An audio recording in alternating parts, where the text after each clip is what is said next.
फसलों के उचित मूल्य न मिलने से जहां आज के युवा किसान खेती से तौबा कर रहे हैं, वहीं कई नौजवान अपनी विदेशी नौकरी छोड़कर और अपनी पढ़ाई पूरी करके अपनी पारंपरिक खेती करने अपने गांव आ रहे हैं।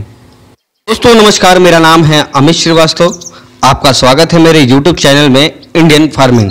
दोस्तों अगर आपने अभी तक मेरे चैनल को सब्सक्राइब नहीं किया है तो तुरंत सब्सक्राइब कर लें। दोस्तों आज हम पपीते की खेती के बारे में कुछ जानेंगे। भारत विश्व में पपीता उत्पादक देशों में चौथे स्थान में है। पहला ब्राजील है, दूसरा मैक्सिको, तीसरा नाइजीरिया, चौथा भारत। पपीता सबसे कम समय में फल देने वाला पेड़ है, इसलिए कोई भी इसे लगाना पसंद करता है। पपीता न केवल सरलता से उगाया जाने वाला फल है, बल्कि जल्दी लाभ देने वाला फल भी है। पपीता में कई पाचक एंजाइम भी पाए जाते हैं तथा इसके ताजे फलों का सेवन करने से लंबी कब्ज की बीमारी भी दूर हो सकती है। पपीते की खेती हम भारत के किसी भी राज्य में कर सकते हैं, लेकिन पपीते की खेती के लिए बलुई दोमट प्रकार की मिट्टी सर्वोत्तम है। पपीते के खेतों में यह ध्यान रखना होगा कि जल का जमाव ना हो। बीज लगाने से पहले भूमि की ठीक प्रकार से गहरी जुताई के साथ साथ खरपतवार का निस्तारण करना आवश्यक है। पपीते के लिहाज से मिट्टी का पीएच मान 6.5 से 7.5 तक होना चाहिए। अब जानेंगे कि पपीता लगाना कब है। देखिए, पपीता हम फरवरी से मार्च के बीच में लगा सकते हैं, जून से जुलाई के बीच में लगा सकते हैं, सितंबर से अक्टूबर के बीच में लगा सकते हैं। पपीता की अच्छी खेती गर्म नमी युक्त जलवायु में की जा सकती है। इसे अधिकतम 38 डिग्री से 44 डिग्री सेल्सियस तक का तापमान होने पर उगाया जा सकता है और न्यूनतम 5 डिग्री सेल्सियस से कम नहीं होना चाहिए।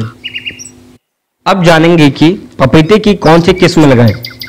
भारत में पपीते की कई किस्म विभिन्न प्रदेशों में उगाई जा रही हैं, जिनमें प्रमुख रूप से 20 उन्नत किस्म हैं तथा कुछ देसी एवं कुछ विदेशी किस्म भी हैं।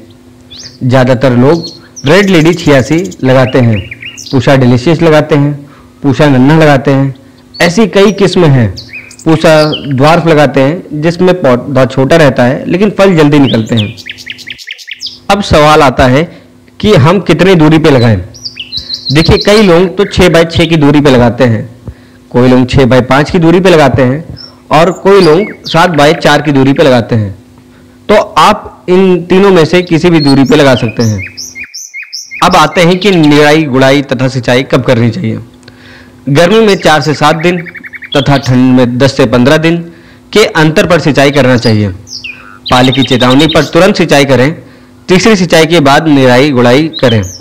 जड़ों तथा तनों को नुकसान ना हो, इसे सेककर हम सिंचाई करेंगे या गुड़ाई करेंगे। अब आते हैं कि फल कितने समय बाद आता है।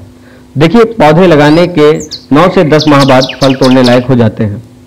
फलों का रंग गहरा हरा रंग से बदलकर हल्का पीला होने लगता है तथा फलों पर नाखून लगाने से दूध की जगह पानी तथा तरल निकलता है तो समझ जाना चाहिए कि फल पक गया है।